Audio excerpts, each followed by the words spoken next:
Umaapoy ang mga balitang lumalabas mula sa gitnang silangan sa mabilis na pagbabago ng geopolitical environment.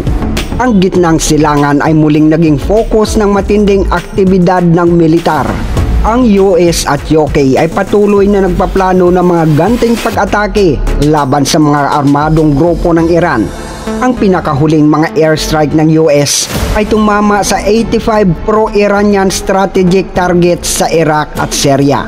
Kasunod ng mga airstrike na ito, inilipat ng US sa suporta ng UK ang focus nito sa Red Sea, ang isa pang sentro ng krisis sa rehiyon. Yan ang ating alamin ngayon. Kaya naman, kung bago ka pa lang napadpad sa aking channel, i-subscribe mo na yan at pindutin ang like at notification bell para palagi kang updated sa mga future uploads na kagaya nito.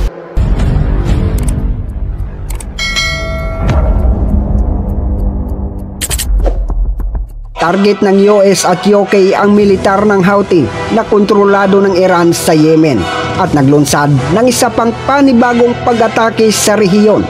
Ang ika-12 airstrike operation laban sa Yemen ay tumama sa agenda tulad ng isang bomba. Ang kamakailang pagdagsa sa atin at mga operasyong militar ng UK laban sa mga grupong suportado ng Iran sa Iraq at Syria. At ngayon ay binibigyang diin sa Yemen ang isang strategic pivot na naglalayong pagbabawas ng impluwensya ng Iran sa rehiyon.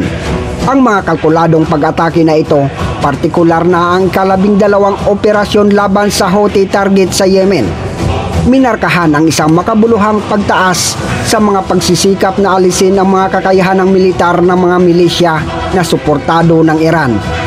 Ang US Central Command na may suporta mula sa UK Armed Forces, pati na rin ang Australia, Canada, Bahrain, Denmark, Netherlands at New Zealand, 36 na target ng militar sa 13 mga lokasyon ang inilunsad ng US at UK airstrikes, kasama ang maraming underground facility command at control missile system, drone storage at operation site radars, helicopters. Sa katunayan, ang simula ng pag-atake na ito ay alam na ng maaga bago naganap ang pag-atake ng Royal Air Force Typhoon FGR-4S na suportado ng Voyager tanker. Lumipad mula sa Cyprus upang sumali sa puwersa ng US sa isang bagong pag-atake sa mga posisyon ng Houthi na tumatarget sa Bab al-Mandeb Strait at mga barko sa timog. Nakastandby din sa Red Sea ang isang US bomber at naval group para sa magkasanib na pagkikipagtulungan sa squadron na ito na handang salakayin ang Houthis. 18 Super Hornets mula sa USS Dwight D. Eisenhower at ang Arleigh Burke-class guided missile destroyers. Ang USS Gravely at USS Carney ay kabilang sa mga pangunahing grupo ng militar na sangkot sa operasyon. Habang ang lahat ng puwersang militar ay nagsama-sama at sinimulan ang operasyon, ang mga boses mula sa Yemen ay nagsimulang tumaas. Ang mga Typhoon jets ng UK ay gumamit ng Paveway 4 precision guided bomb laban sa maraming target ng militar na natukoy sa pamamagitan ng maingat na pagsusuri ng intelligence sa 3 magkakaibang lokasyon sa Yemen. Tinarget ng British aircraft ang isang ground control station sa isang defensive position na ginamit ito para kontrolin ang Houthi drones. Mga atake at reconnaissance type ay inilunsad mula sa malayong inland at operating over the sea laban sa international shipping vessels. Maraming target din ng Typhoon jets, lalo na sa Bani. Ang Tomahawk missiles ay tumama at mga attack cross missiles mula sa mga surface ships ng US Navy sa Red Sea ay sinira ang karamihan sa mga target ng militar sa Yemen, habang natagpuan ng mga missile ang kanilang mga target. At nasaksihan natin ang pinakamarahas na pagsabog sa Yemen nitong mga nakaraang araw. Ang airstrike sa napakaraming target ng sabay-sabay ay isang pag-atake na kahit ang armadong grupo sa Yemen ay hindi inaasahan. Ngunit isa sa pinakamahalagang target ay ang airport area sa Sanaa. Dito nagkaroon ang mga Houthi ng kanilang pinakamahalagang mapagkukunang militar.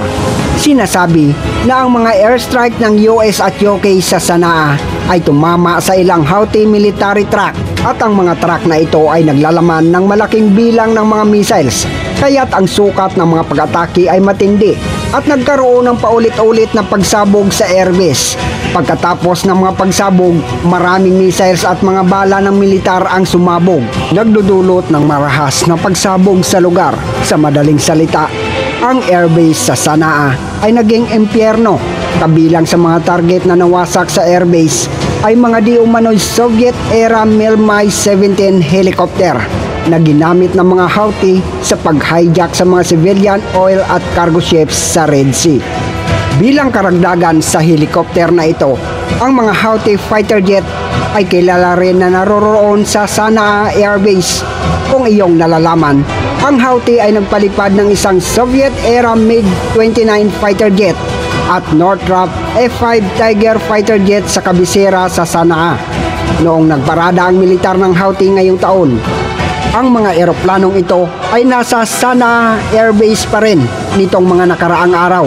Kaya medyo posible na ang joint US at UK airstrike ang nakasira sa mga sasakyang panghimpapawid na ito. Bilang karagdagan sa mga nasawi sa Sanaa Airbase, ang mga baybaying lalawigan ng Hodeidah at Hadja, kung saan ang mga Houthi ay naglulunsad ng mga pag-atake sa mga merchant vessels, ay naiulat din na tinamaan, gaya ng nabanggit natin sa nakaraang operasyon.